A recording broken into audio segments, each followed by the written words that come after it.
यह सूर्य सिद्धांत का 92वां भाग है और वर्तमान में हम चंद्र ग्रहणाधिकार में हैं। और इस चंद्र ग्रहणाधिकार में बिंब साधन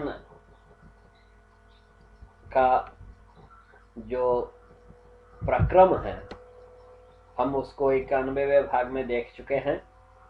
अब इस 92वें भाग में ग्रहण के विभिन्न संभावनाओं को जानने के लिए उसका जो पूर्व रंग है,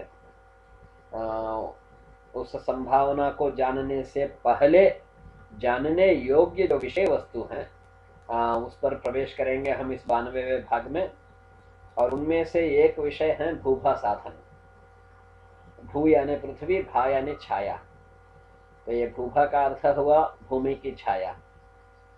और उस छाया को हम किस रूप में किस स्थान पे साधन करेंगे और किस प्रकार से साधन करेंगे, तो यहाँ देखेंगे आचार्य जी के वचनों में। स्फुटेन्दु भुक्तिर्भुव्यास गुणिता मध्ययोद्धृता।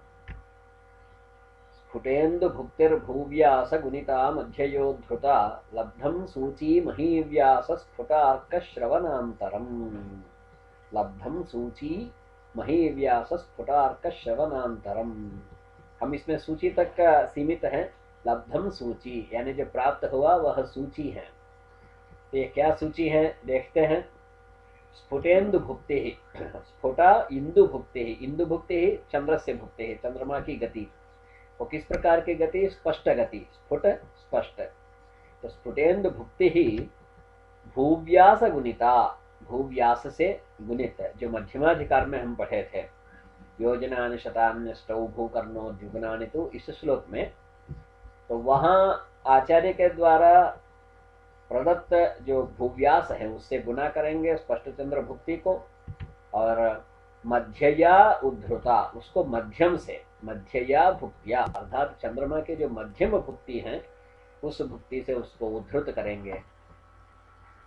तो जो भी लब्धि होगी वह सूची कहलाएगी। किस चीज की सूची और कहाँ पर बनेगी, इसको हम आचार्य के वचनों के शाब्दिक अर्थ को समझने के बाद देखेंगे। यहाँ पर समीकरण दिया हुआ है। चंद्र स्पष्ट भुक्ति गुना भूव्यास भागा चंद्र मध्यम भुक्ति, लब्धि होगी सूची। यहाँ एक उदाहरण स्वरूप दिया हुआ है। ये पृथ्वी के चारों ओर सूर्य भ्रमण करने का मार्ग। यहाँ उन प्रश्नों को किनारे रखने हैं कि सूर्य चलता है क्या और सूर्य का कोई भ्रमण मार्ग होता है क्या, इत्यादि बातों को किनारे रखने हैं। उन पर विचार हम दूसरे आवृत्ति में करेंगे। और यद्यपि यह आरोपित गति है, यद्यपि यह सापेक्ष गति है, उन पर हम बात आगे करेंगे। ये आरोपित कैसे गति है और यह पृथ्वी को जो स्थिर नहीं है उसको स्थिर मानकर गणित का साधन करना, काल का साधन करना कितने हद तक वैज्ञानिक है, कितने हद तक तर्कसंगत है, इसको हम अपने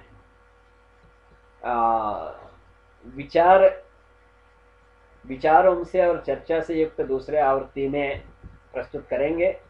यहाँ पर देखते हैं, यह इस प्रकार से एक पूरी परिक्रमा सूर्य को ऐसे लगाने के लिए पृथ्वी के चारों ओर 1 वर्ष लग जाता है, जिसको हम सौर वर्ष कहते हैं। और यदि सूर्य से यदि हम स्पर्श रेखाएं बनाते हैं इस प्रकार से, तो जो पृथ्वी को स्पर्श करते हुए आगे बढ़ता है, तो यही सूर्य प्रकाश है। सूर्य से प्रकाशित होने वाले पृथ्वी के भाग को और अप्रकाशित होने वाले पृथ्वी के भाग को हम इन्हीं स्पर्श रेखाओं से समझेंगे। और सूर्य से प्रकाशित होने के कारण उस विरुद्ध दिशा में जो पृथ्वी की जो छाया बनती है वही भूभा है, वही पृथ्वी की छाया है, जो सूची के आकार में बनती हैं, माने सुई के आकार में बनती हैं और घनाकार में बनती हैं। और आगे फिर आचार्य वचनों में चलते हैं। लब्धम सूची मही व्यास स्फुटार्क श्रवणांतरम। हम इस श्लोक के इस वाक्य में लब्धम सूची तक लिए थे पहले, इसलिए अब आगे के अवशिष्ट अंश को लेकर आगे चलते हैं। मही व्यास स्फुटार्क श्रवणांतरम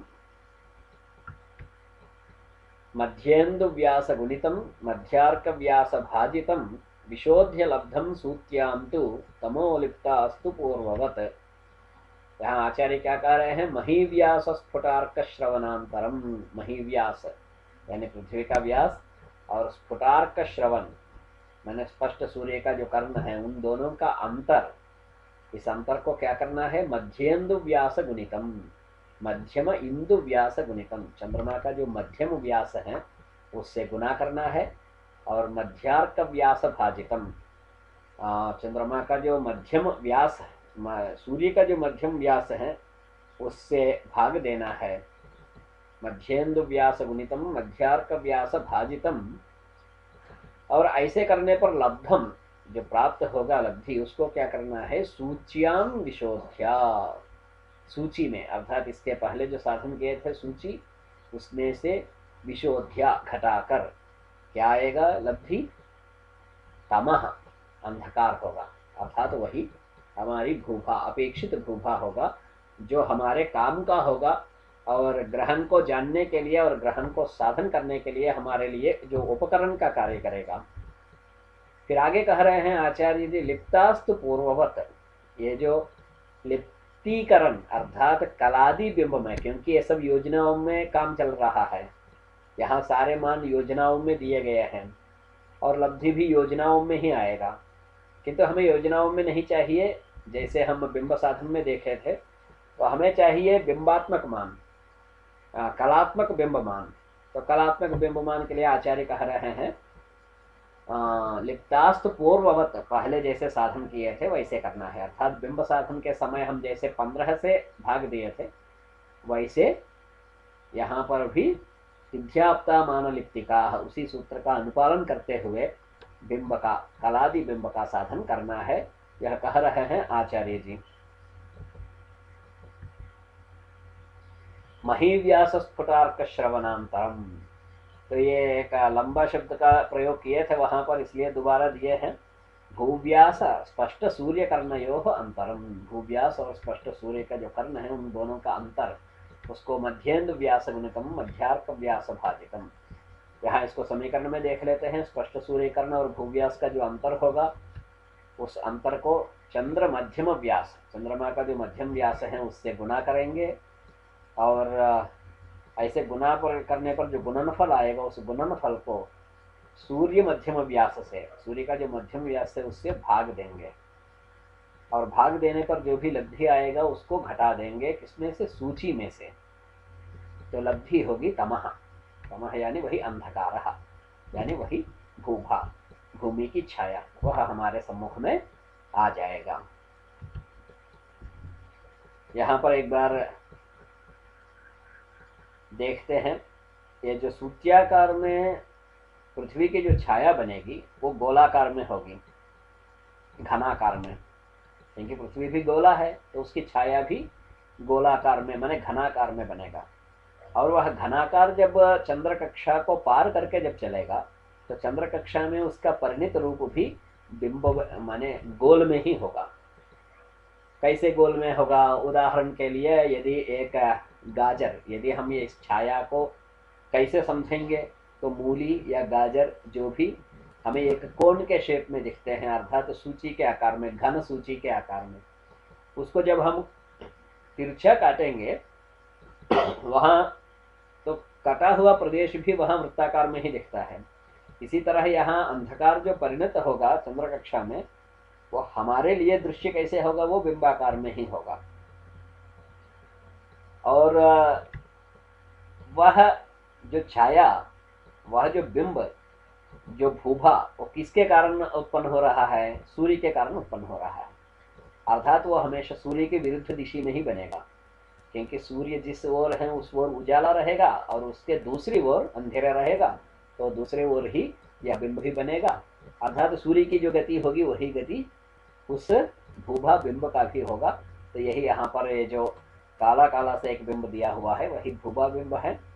तो उसी का साधन यहाँ पर करने का प्रक्रिया बता रहे हैं आचार्य जी। और ये इनके ऊपर बने हुए स्पर्श रेखाएं जो पहले भी दिखाए थे। और यह अंधेरा, जिस अंधेरा के परिवर्तन होने से वहाँ पर एक गोला वृत्ताकार बन रहा है चंद्र कक्षा में, इसको यहाँ जो लब्धम सूची महिव्यास स्फुटार्क श्रवणांतरम मध्येन्दु व्यास गुणितम मध्यार्क व्यास भाजितम जो आचार्य बताए थे, उसके पूर्ण उपपत्ति में तो हम नहीं जाएंगे, किंतु वह आचार्य क्या कहना चाह रहे हैं, वह आचार्य का समीकरण कहाँ से उत्पन्न हुआ, तो इसको यहाँ पर देखने का प्रयास करते हैं। ये हुआ यहाँ पर केवल आकार मात्र को लिए हैं ताकि क्षेत्र समझ में आ जाए आसानी से। यह हुआ सूर्यबिंब और पृथ्वी, और आगे सूर्य प्रकाश से उत्पन्न पृथ्वी की जो छाया जो परिणत हुआ है बिंबाकार में वह, और इन तीनों को मिलाने वाले स्पर्श रेखाएं, वास्तव में स्पर्श रेखा सूर्य के हैं और वो जो प्रकाश्य वस्तु पृथ्वी है उसको स्पर्श करते हुए आगे जा रहा है, उतनी सीमा में ही सीमित होगा पृथ्वी की छाया।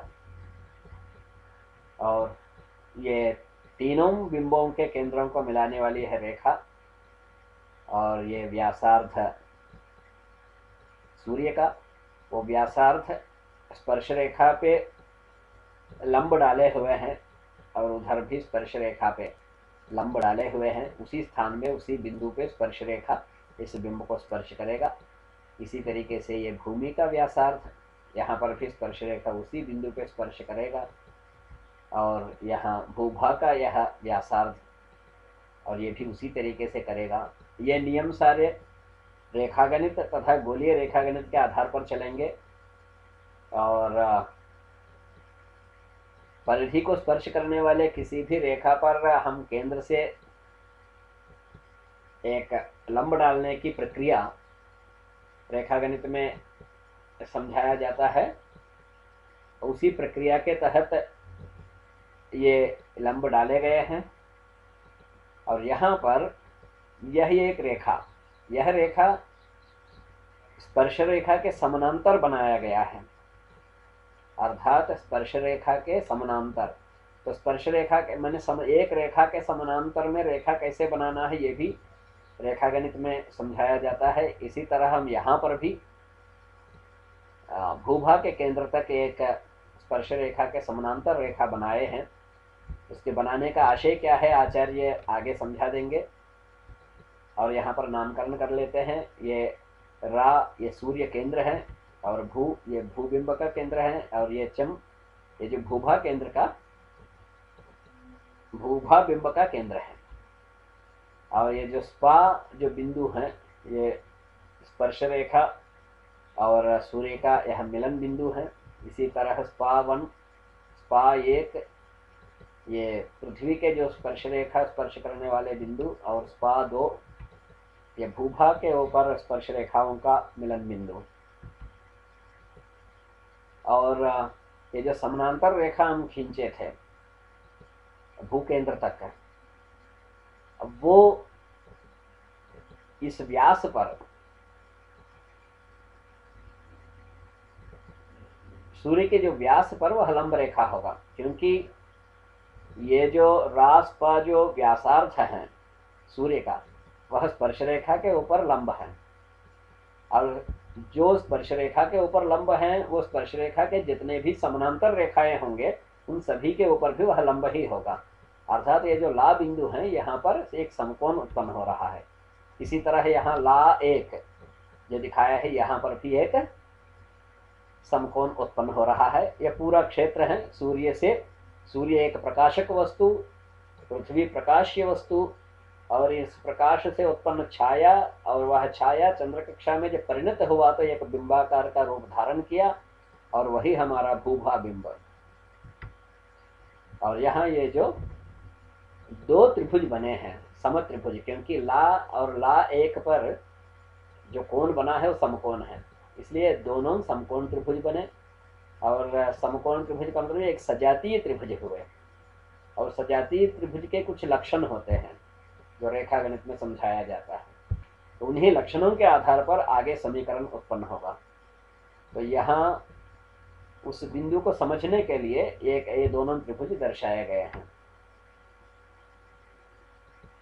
यहाँ हमारे पास पहला त्रिभुज है भूराला, जहाँ ये अक्षरों को लाल किया गया है। इसी तरह हमारे पास दूसरा त्रिभुज है भूचम ला एक, जो हरे वर्ण में जो परिवर्तित हुए हैं अक्षर। तो इन दोनों के आधार पर यहाँ पर समीकरण उत्पन्न होगा।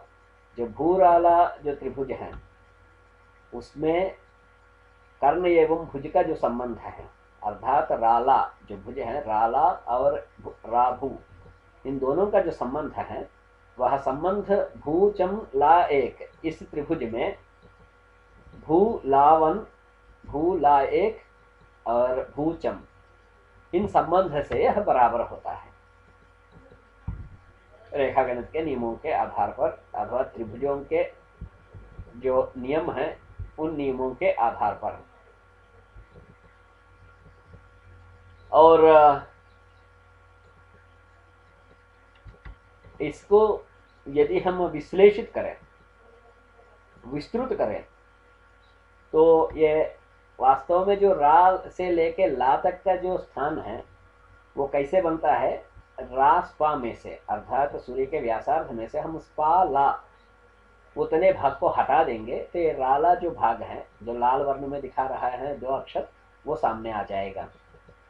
तो यहाँ स्पाला क्या है, तो वो भूमि का व्यासार्ध है, क्योंकि यहाँ जो स्पा, स्पा एक, स्पा दो, ये रेखा जो स्पर्श रेखा जा रही है उसके समानांतर में हम लाभू बनाए थे। तो जब लाभू समानांतर में बनाए हैं तो उसके एक ऐसे चतुर्भुज बना है तो जहाँ आमने सामने के रेखाएं भुजाएं बराबर होंगे। तो यहाँ स्पा, स्पा एक ला भू के बराबर हैं, तो स्पाला भू स्पा एक से बराबर है। तो इस आधार पे हमने रा ला के स्थान पे रा स्पा ऋण स्पाला ये ले लिए हैं, और नीचे रा भू, ये जो सूर्य कर्ण है इसको रहने देंगे। और इसी को आगे बढ़ते हैं, अर्थात हम पहले उस स्थान में जो है उसी को और विस्तृत करते जा रहे हैं। भूस्पा, ये जो बराबर चिन्ह के दाहिने में जो भूला एक और भूचम है, वहां पर भूला एक के स्थान में ले लिए हैं भूस्पा एक ऋण स्पा एक ला। तो इससे भू और ला एक तक जो हरे वर्ण में अक्षर दिखाई दे रहे हैं वो स्थान मिल जाएगा, और भूचम तो ऐसे ही रहेगा। तो यहाँ पर वास्तव में रास्पा क्या है, वो रवि का व्यासार्ध है, और स्पाला क्या है, वो भूमि का व्यासार्ध है। अर्थात सूर्य व्यासार्ध में से हम भू व्यासार्ध को घटा दिए, और ये राभू क्या है, सूर्य का कर्ण, रवि कर्ण। तो यहाँ बाएं ओर बराबर चिन्ह के बाएं ओर ये समीकरण सामने आ गया, और भू स्पा एक हुआ भूमि का व्यासार्ध, और स्पा एक ला एक हुआ भूभा का व्यासार्ध। तो उस स्थान में ये आ गया। और राभू, ये भूचम, ये जो भूमि चंद्रमा का कर्ण है। तो हमारा समीकरण इस तरीके से विस्तृत हुआ। और इस जो दाहिने पक्ष का जो भाग है, भूमि का व्यासार्ध ऋण भूभा व्यासार्ध बटे चंद्रकर्ण जो दिया हुआ है, इसको हम ऐसे भी लिख सकते हैं, भूमि का व्यासार्ध भागा चंद्रकर्ण ऋण भूभा का व्यासार्ध भागा चंद्रकर्ण। अब हम इस मात्रा को, इस समीकरण को आगे ले चलते हैं। जैसे बाएं स्थान में, बाएं पक्ष में, बराबर चिन्ह के बाएं पक्ष में सूर्य व्यासार्ध ऋण भू व्यासार्ध भागा रविकर्ण तो है ही, और हमारे दाहिने पक्ष में अभी जो निकला था वो है भू व्यासार्ध भागा चंद्रकर्ण ऋण भूभा व्यासार्ध भागा चंद्रकर्ण। और इनमें हमारे लिए अज्ञात मान क्या है? इन सभी के मान हमें पता है, केवल एक मान को छोड़ के, वही मान है जो भूभा, यानी पृथ्वी की छाया जो परिणत हुआ चंद्र कक्षा में, उसका मान हमें पता नहीं है। तो अब हम क्या करते हैं, इसको एक पक्ष में ले आने का प्रयास करते हैं। अर्थात क्या करेंगे, भूभा व्यासार्ध भागा चंद्रकर्ण को बराबर चिन्ह के बाएं ओर ले आते हैं, और बाएं ओर में जो स्थित है उसको दाहिने ओर ले जाते हैं। ऋण चिन्ह वाला भूभा व्यासार्ध भागा चंद्रकर्ण इधर आने पर धन हो जाएगा, और इधर जो धन चिन्ह से युक्त सूर्य व्यासार्ध ऋण भू व्यासार्ध भागा रविकर्ण उधर जाने पर वह ऋण चिन्हित हो जाएगा। अब हमें चंद्रकर्ण का तो मान पता है, तो हमें केवल भूभा का मान चाहिए, तो हम बाएं ओर भूभा व्यासार्ध को रखेंगे, चंद्रकर्ण को दाहिनी ओर भेज देते हैं। इधर भाग देने वाला चंद्रकर्ण उधर जाएगा दक्षिण भाग में, तो गुना कर लेगा वहां। अर्थात बन गया भू व्यासार्ध गुना चंद्रकर्ण भागा चंद्रकर्ण ऋण सूर्य व्यासार्ध ऋण भू व्यासार्ध गुना चंद्रकर्ण भागा सूर्यकर्ण। अब यहाँ पर चंद्रकर्ण और चंद्रकर्ण हार और भाग में जो दोनों में बराबर के रूप में है चंद्रकर्ण, यह कट जाएगा। तो कट जाने पर स्थिति क्या बनेगी, भूभा व्यासार्ध बराबर भू व्यासार्ध ऋण सूर्य व्यासार्ध ऋण भू व्यासार्ध गुने चंद्रकर्ण भागा रविकर्ण। और यही अर्थात ये जो अभी बताए हैं समीकरण, ये यहाँ पर अवशिष्ट बचा है। इसको आगे ले चलते हैं। ये भू व्यासार्ध ऋण सूर्य व्यासार्ध माइनस भू व्यासार्ध गुने चंद्रकर्ण भागा रविकर्ण। इसी को हमने वहां पर जहाँ समीकरण देखे थे श्लोक के स्थान में, तो वह क्या है कि स्पष्ट सूर्यकर्ण और भूव्यास का अंतर। यहाँ ध्यान से देखे, वहां रवि व्यासार्ध भागा भू व्यासार्ध है, और उसको चंद्र मध्यम व्यास से गुना करेंगे। यहाँ वहां ऊपर गुणित चंद्रकर्ण से हो रहा है, और भाग दे रहे हैं सूर्य मध्यम व्यास से, तो सूर्यकर्ण के स्थान में सूर्य मध्यम व्यास लिए हैं, और इसको घटा देंगे सूची में से, और यहाँ सूची के स्थान में भू व्यासार्थ है। अब हमें हमारी जो दूसरी आवृत्ति होगी, जहाँ हम हर एक बिंदु पे विचार विमर्श करने का जो प्रयास करेंगे, वहाँ पर इन बातों का विचार करेंगे। यहाँ पर गहराई और ज़्यादा हो जाएगा। इस प्रथम आवृत्ति का प्रथम लक्ष्य है विषय को समझना, आचार्य के अभिमत को समझना। तो यहाँ स्पष्ट है दोनों समीकरणों को सामने रखने पर कि ये भू व्यासार्ध के स्थान में आचार्य सूची ले रहे हैं, अर्थात वो किस आधार पे परिणत हुआ, किस आधार पे वह स्थानापन्न हो पा रहा है। इसी तरह सूर्यकर्ण के स्थान में सूर्य का व्यासार्ध और भू व्यासार्ध के स्थान में भू व्यास इत्यादि, अर्थात आचार्य का जो समीकरण है वो इसी माध्यम से, इसी आधार पर, उसी क्षेत्र से उत्पन्न हुआ है। फिर हम अगले भाग में ग्रहण के संभावित समय को जानने की प्रक्रिया के साथ मिलते हैं। फिर मिलेंगे अगले भाग में।